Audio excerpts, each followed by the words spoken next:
You move to a totally new place. Right. A totally strange country. You do not know the language. You don't know the unwritten rules. And you definitely don't have a safety net. Zero safety net. You are entirely on your own. So what is the very first thing you do? You find your own people. Exactly. You find the neighborhood where they speak your language. Where they eat your food. Where they understand your struggles. You stick close to them. Because they will protect you. Right. Right. They will help you survive. It is basically a universal truth of human history. And it is completely wrong. Wait, completely wrong. Devastatingly wrong. In fact, it might be the single biggest mistake you can make. Welcome to today's deep dive. We are shattering a massive myth today. A deeply comforting myth. The very people trying to help you in a new land. That warm, welcoming community. They are often a trap. A vicious trap. We are going to look at evidence today. Evidence showing that they are the exact reason you end up stuck. Stuck at the absolute bottom of the economic ladder. For generations. Yeah, it's a brutal reality to face. But the numbers do not lie.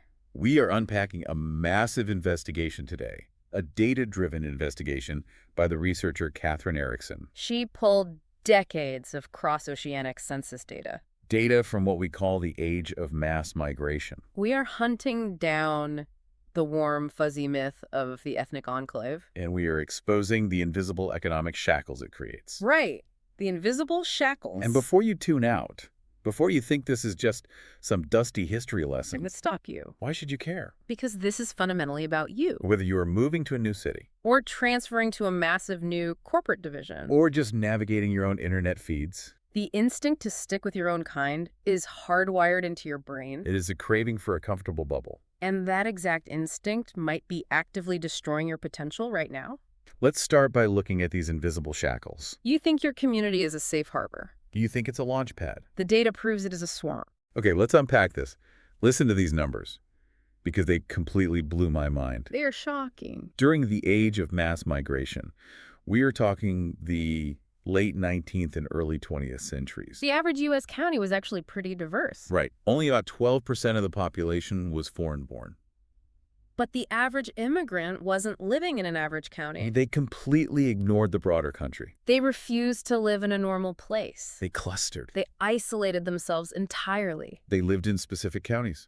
Counties where up to 35.7% of the population were immigrants. Immigrants from their exact same background. 35.7%. That is massive. Which brings us to the brutal irony. The irony of the enclave. Right. You cluster for warmth, you cluster for pure survival. But historically, this exact clustering became a dead weight. It pulled them straight to the bottom. The absolute bottom of the socioeconomic ladder. It's exactly like a life raft. Oh, I love this analogy. Imagine a ship sinks right in the middle of the ocean. Everyone panics. And in that panic, every single survivor swims to the exact same side of the life raft. It feels safer to hold hands. It feels safer to be physically close to the people you know. But because everyone is huddled on one side, The weight is totally unbalanced. the whole raft flips over. And everyone drowns together. That is a terrifying visual. But it's perfect. The instinct for safety creates the mechanism of failure. But obviously, a claim this aggressive needs proof. Real proof, not just theories. How do we actually know this isn't just a cruel theory? We know because Eriksson actually tracked them. And this is where the methodology gets totally insane. Mind-blowing. How do you track ghosts? Right. How do you play God with history? Tracking the destinies of hundreds of thousands of individual people Across a century. across an ocean. And across multiple generations. You do a phenomenal amount of data sleuthing. The researcher didn't just look at broad trends. She didn't just guess based on citywide averages. No. She went into the historical archives. She used the full count censuses from both the United States and Norway. By standardizing names and aligning birth years across the Atlantic Ocean. She matched over 13.3 thousand specific named individuals. And from there, she analyzed a broader population. A population of over 133,000 people. I just want to pause on that. Yeah, let that sink in. She linked a specific guy. A guy standing in a frozen field in Norway in 1865. She linked him directly to that exact same guy. Standing in America in 1920. She drew an unbroken line across 50 years. 50 years of a single human's life. There is no anonymity here. There is nowhere to hide in the averages. Every single career failure, Every lost dollar. every occupational downgrade, It's all documented. we aren't looking at vague historical trends We are looking at real human destinies. locked into a spreadsheet. It is terrifyingly precise. So let's look at these people. Who were they? And why were they running? Because you cross half the earth to chase unimaginable wealth. Why do you end up trapped in the dirt? Well, they weren't exactly chasing luxury, No. They were fleeing famine. fleeing starvation, The 1860s in Norway were absolutely brutal. severe, relentless crop failures. Starvation was looming over every single household. So tens of thousands of families panicked, They packed whatever they could carry boarded ship. and flooded into the American Midwest. They were desperate. They moved to survive. And they landed in these freezing, empty places, Wisconsin, Iowa. Minnesota. And fleeing famine triggers a trap. A very specific psychological trap. When you are traumatized and desperate, It makes you crave familiarity more than anything else. you huddle together. Because the new world is utterly terrifying. But you don't realize the trap is closing. It's closing right around you. The very geography of your huddle. It is quietly murdering your future career prospects. And this huddling wasn't just a brief phase. Like spending your first year in a Norwegian neighborhood. Before moving on. No, Yeah. it became an absolute obsession. Think about this. There are thousands of counties in the United States. Thousands of options for where to start a new life. Why did the Norwegians blindly stare at only a tiny handful of them? The concentration was absurd. Let's look at Trail County, North Dakota. The year is 1920.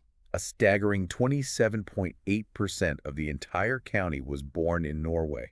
That's not a community. That is a parallel universe. The math she uses to describe this is shocking. She measured the spatial correlation The correlation between where these immigrants lived in 1870, and where they lived 50 years later in 1920. the correlation was 0.79. Now, correct me if I'm wrong. In statistics, a 1.0 means perfect overlap. Right. Nobody moved an inch. So a 0.79 over 50 years. It means absolute geographic paralysis. For half a century. They refused to explore. They refused to move. They locked themselves into these tiny geographic pockets. It's a tragedy when you really think about it. Total tragedy. The warmth of your countrymen felt so good. But it thoroughly welded shut the doors. The doors to outside information. They lived physically inside America. But they never actually entered America. Now, a really important question here is, did everyone do this?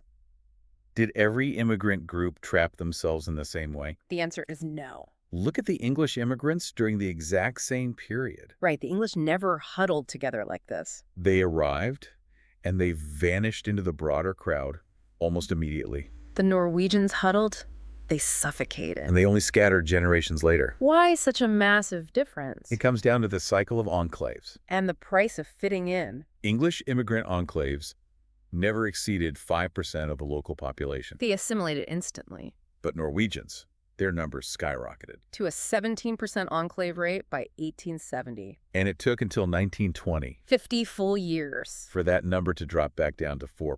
Wait, 50 years? 50 years just to realize you're hiding in the wrong place. Economists call this the assimilation tax. The English already had the language. They had the cultural nuances. They skipped the tax completely. The Norwegians paid the tax with their lives. They paid it with ruined careers. And stagnant wages across multiple generations. Okay, let's talk about those wages. Let's look at exactly how much this hiding cost them. In cold, hard cash. Because this is the true slap in the face. You chose to live where everyone knows your name. Where you feel totally safe. Congratulations. Yeah. Your wallet just shrank by a massive 10%. The data here is ruthless. The researcher measured the size of the ethnic enclave. And she found that for every single standard deviation increase in that enclave's size, Disaster struck. a new immigrant's occupational earnings plummeted by 10%. Just to be clear, the bigger your comfort zone, The heavier your financial punishment. that is a staggering penalty just for choosing a specific zip code. And this wasn't just bad luck. It is the mathematical cost of vicious competition. Homogeneous competition. Think about it. You have a town entirely filled with identical people. They have the exact same agricultural backgrounds. They speak the exact same language. They have the exact same networks. They're all fighting for the exact same local scraps. It is a closed system. And in a closed system. Yeah. with a massive oversupply of one specific type of labor. The wages have nowhere to go but down. But here is where I have to push back. Go for it. Because if I'm a skeptic looking at this, I'm going to start screaming that correlation does not equal causation. Right. The fight gets really ugly here. Are the enclaves actually to blame for the poverty? Or are poor people just moving to the enclaves? Exactly. You just hit on the two ghosts of academic debate. Two ghosts that have haunted this topic for decades. Ghost number one is low-skill self-selection. Ghost number two is labor market structure. Okay, let me translate that. Let's kill the jargon. Please do. Ghost number one asks, are uneducated, low-skill people just choosing to live together? Because they have no other options. Like, maybe only the poorest immigrants needed the safety of the enclave. Ghost number two asks, is the backwards town making smart people poor? Or did the town just have zero good jobs to begin with? That is the ultimate analytical trap. If you don't kill those two ghosts, You absolutely cannot prove the enclave is the murderer. the 10% wage drop could just be a total coincidence. The enclave might just be a symptom of being poor. Not the disease that actually causes it. Right, and we need proof. Coincidences don't help you make decisions. They don't tell you how to live your life. Or where to move. To get the truth, the researcher couldn't just look at averages, She had to build a weapon. a causal weapon. She essentially had to predict destiny. To bypass those two ghosts, she used something called a chain migration instrumental variable. I know that sounds complex. But the logic behind it is actually brilliant. I need you to explain this to me like I'm a 5-year-old.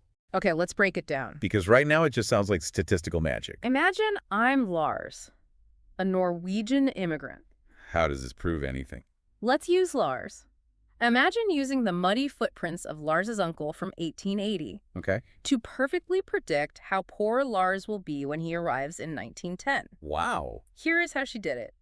She looked at the very first wave of immigrants. She tracked exactly where people from one specific Norwegian town settled. Before 1880. Let's say they went to a specific enclave in Wisconsin. Then she waited. She looked at our brand new immigrant, Lars. Arriving after 1900, from that exact same town in Norway. Okay, I'm following. She used the 1880 footprints to predict where Lars would blindly go in 1900. Because Lars isn't evaluating the U.S. labor market. He's not looking at wage charts. He's simply following the letter sent home. He's following the ship tickets bought by his uncle. He just follows the chain. Oh, wow. I see it. This completely eliminates the self-selection ghost. Lars didn't choose a poor town in Wisconsin because he was uniquely unskilled. Or inherently bad at his job. He chose it for one reason and one reason only. His great-uncle lived there. Exactly. His location was predetermined by his social network. Totally independent of his personal skills. This separates his capability from his geography. And the predictive power of this math was massive. In statistics, we look at the F statistic to see if a relationship is real. An F statistic of 10 is usually considered solid. Her F statistic was over 84. 84. Okay, for those who don't speak statistics, that is an absolute mathematical crystal ball. It means the footprints predicted the future flawlessly. It proves they went to these enclaves purely out of habit. And connection. Not because of their skill level. So now we can finally strip away the excuses. We strip away the disguise of self-selection. We are looking at a pure randomized test. A test of what the enclave does to a human being. What is the ugly truth underneath? When you remove the disguise, does the enclave's damage shrink? Because you'd think, oh, maybe it was just the unskilled guys skewing the numbers. So the penalty should get smaller, right? No, it doubles. It doubles. That is incredibly grim. Before the deep math, the penalty looked like a 2% drop. But after deploying the causal weapon, after removing the ghosts, The truth emerged. The penalty expanded to nearly 4%. that is a massive permanent hit. A hit to a lifelong occupational trajectory. This is horrifying. It means the enclave isn't just a dumping ground for the unskilled. It means the enclave actively drags down the highly capable. If you have talent, the enclave is a black hole. It swallows your potential whole. You could be a genius. You could be a brilliant innovator with an incredible work ethic. It does not matter. The bubble crushes you down to the local average. It denies you access to the broader market. The market where your skills would actually be rewarded. Hold on. Let me play devil's advocate. Okay, go ahead. Surely there's one benefit to living with your own people. It can't be purely financial destruction. What about community? What about family? Yes, there's one massive benefit. Romance. The enclave is the ultimate marriage safe harbor. Move to the enclave, and you will easily find a spouse. The price. You will both be poor until the day you die.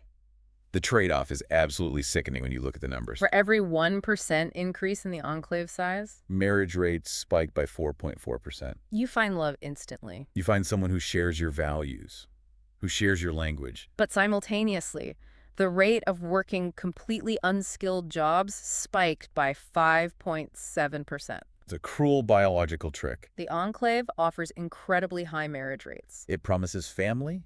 It promises stability. And then it uses those exact family ties to trap you forever. It is exactly like a Venus flytrap. The bait is love. The bait is a warm hearth and a shared culture. But once you start a family, The jaws snap shut. your geographic mobility drops to zero. Your economic mobility drops to zero. You can't just pack up and take a risk in a new city. You have a family to feed in the only town you understand. So now that you're married and trapped in this bubble, What are you forced to do every day to survive?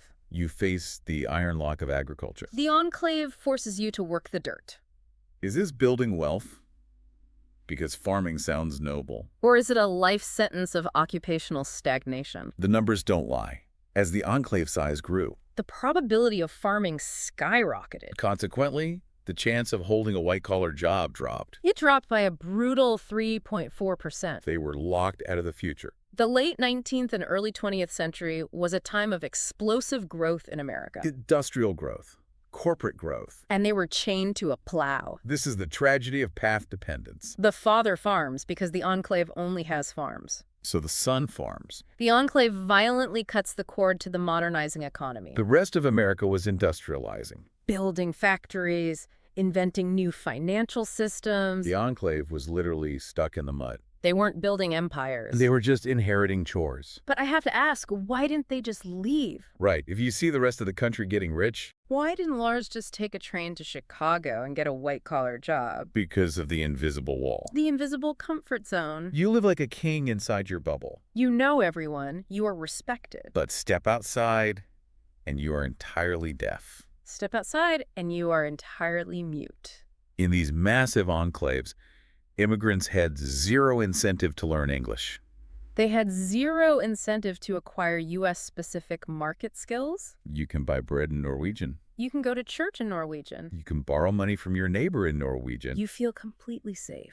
But comfort bred incompetence. Your internal skills might be sharp. You might be the best Norwegian-speaking farmer in the county. But the second you try to leave, You discover the terrifying truth. your skills are utterly worthless outside the bubble. It's a terrifying realization.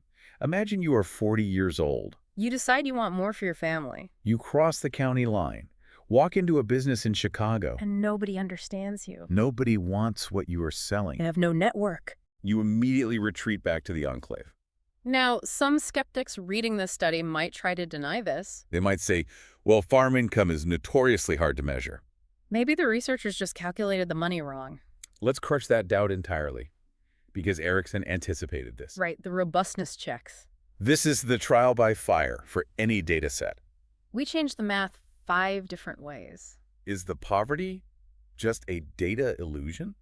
Absolutely not. The researcher tested 5 entirely different scales. She adjusted for the local cost of living. She adjusted for farm demographics. She used entirely different occupational scoring methods, She actively tried to make the penalty disappear. just to see if it was a statistical fluke. And the verdict is devastating. In all 5 trials, the penalty remained viciously significant. In some measures, it reached a catastrophic 8.1% drop in earnings. The conclusion is as strong as iron. The enclave punishes you. There is no mathematical escape from this fact. It doesn't matter how you spin the numbers How you adjust for cost of living. or how you define success. Isolation equals poverty. But honestly, that isn't even the absolute worst part. No, the worst part is not what you do to your own life.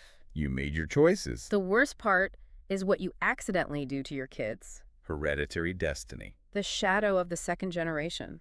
The poverty penalty isn't just a bad career move. It acts exactly like a genetic disease. The researcher didn't stop her tracking in 1920.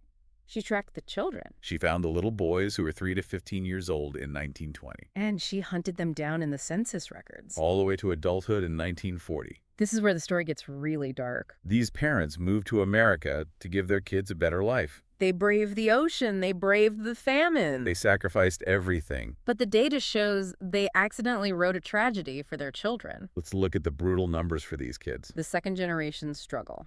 Let's say you take a kid born in the Enclave. And you give him the exact same education as a mainstream American kid. Why does the Enclave kid still earn less? Because the numbers say he absolutely does. For every 1% increase in the childhood Enclave size. The adult wage of that child dropped by 2.2%. And here is the kicker. Even when you control for the father's exact occupation. The penalty remains. Let me make sure I understand this.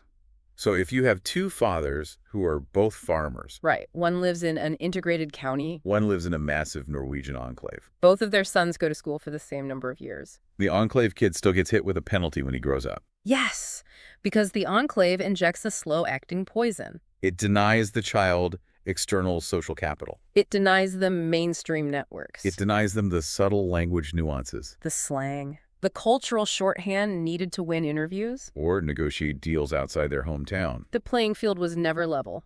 The Enclave stole their future before they even grew up. They were born at a massive disadvantage, entirely engineered by their parents' desperate need for comfort. And what happens to these kids when they cannot get normal jobs in the mainstream economy? We see spatial imprisonment, we see the farming inheritance. The second generation boasts about being self-employed. But is that entrepreneurial pride, or is it a desperate trap? The data paints a clear picture. Kids who grew up in small enclaves flowed directly into mainstream white-collar jobs. They became managers, they became clerks, they integrated. But kids from the massive enclaves flowed directly into self-employed agriculture. And their geographic mobility, their likelihood to move to a new county, fell by a solid 1%. We need to tear down the romanticized idea of the family farm right now. We like to think they stayed on the farm out of noble pride. We think they inherited the American dream. But they didn't. They inherited a dirt prison. They stayed on the farm because they were literally unequipped to survive anywhere else. The world moved on. The economy evolved. They stayed completely still. But wait, I'm looking at photos of these historical enclaves, and they look vibrant. Didn't they build beautiful communities? They had massive festivals. They had incredible unity. You read about them raising barns for each other and taking care of the sick. They did. But this introduces the double-edged sword of social capital. They built massive churches. They built countless schools. So why didn't all this incredible, rich social capital make them wealthy? Right. Norwegian enclaves had sky-high cohesion. They donated money to each other. They had absolute trust within their community. But the researcher shows that this capital was utterly, completely isolated from the mainstream U.S. economy. Think of it as an unbalanced scale. On one side, you have intense, beautiful community support. On the other side, you have total market isolation. And in the brutal reality of economics, the isolation crushes the support every single time. Social capital is a cruel joke if you cannot spend it. It acts as a sticky bog. It makes you feel incredibly loved and secure. While it physically stops you from walking to the actual bank to get a commercial loan. Your Norwegian neighbor might give you a cup of sugar. But he can't get you a job at a steel mill in Chicago. And this finding completely destroys the greatest American myth. The myth of the melting pot. We are told that free markets naturally melt all cultures together. We're taught in grade school that integration is automatic. People show up, they mingle, and boom, everybody is American. The data proves the melting pot is a lie. Look back at that 0.79 spatial correlation over 50 years. That number isn't just a statistic. It is a profound indictment of human nature. It proves that without aggressive, intentional policy or immense personal effort, A group will voluntarily isolate for half a century. this genuinely blows my mind. We assume assimilation is like gravity. Yeah. It just inevitably happens over time. It doesn't. Segregation is the default human setting. If you just leave things alone, people will choose comfortable stagnation. They will choose it over uncomfortable integration every single time. They will literally choose to be poor and comfortable over being wealthy and exposed. So is this just a dusty history lesson? Are we just talking about 19th century Norwegians freezing in North Dakota? Absolutely not. The rules have not changed one bit. These are modern warnings. This study is a terrifying preview of today's minority and refugee communities all over the world. The exact same patterns are found in modern economic research. Look at contemporary refugee assignment experiments. Look at the work by economists like Michel Battisti and others in Europe today. When refugees are placed in areas with high concentrations of their own countrymen, They see the exact same tragic arc, initial warm feelings of safety and community, followed by a devastating drop in long-term skill investment. and language acquisition. Because the logic of poverty is completely independent of the era. It does not matter if it is 1910 or 2026. Extreme geographic isolation breeds economic failure. It is a universal, timeless law of human society. The danger of over-isolation is always waiting for you. And this brings us to the ultimate question. It brings us to the most terrifying evolution of the enclave. Because the historical cycle is repeating itself right now. But in a way that's even harder to see. We don't build geographic enclaves as much anymore. You don't need to move to a physical county in the Midwest to isolate yourself. Instead, we build digital enclaves. Are you repeating a 100-year-old tragedy on your phone right now? Connect the geographic isolation of 1920 to the algorithm of today. Connect it to our echo chambers. We deliberately surround ourselves with people who think exactly like us, We surround ourselves with people who speak our internal slang. who share our exact political and social anxieties, We surround ourselves with people who constantly validate our deepest fears. and tell us we are right. In our desperate search for digital comfort, what are we destroying? By never leaving our online enclaves, are we actively destroying our ability to compete in the real world? Are we destroying our ability to negotiate with people who disagree with us? Are we destroying our ability to survive in the mainstream, complex, messy, real world? We look back at the Norwegians trapped on their frozen farms. We pity them. We think they were foolish for not learning the language, for not moving to the city. Yet we are doing the exact same thing to our own minds today. We are building the wall. We are locking the doors from the inside. You pay a steep, steep price for comfort. You pay it in your wages, You pay it in your skills. and ultimately, you pay it in your freedom. We have taken a massive journey today. The warm embrace of your own kind can be an economic death sentence. We have seen the horrific 10% penalty. We have seen the generational curse passed down to innocent children. Children who were robbed of their potential. And we have shattered the illusion of the automatic melting pot. Take a hard look at your life right now. Look at your friends. Look at your news feed. Look at your industry network. Are you expanding into the mainstream? Are you challenging yourself to learn the language of the broader world? Or are you comfortably hiding in your own modern-day enclave? Are you quietly paying a 10% penalty on your own potential without even knowing it? Step out of the bubble. It is cold out there. It is uncomfortable. But it is the only place where growth actually happens. Thanks for joining this deep dive. See you next time.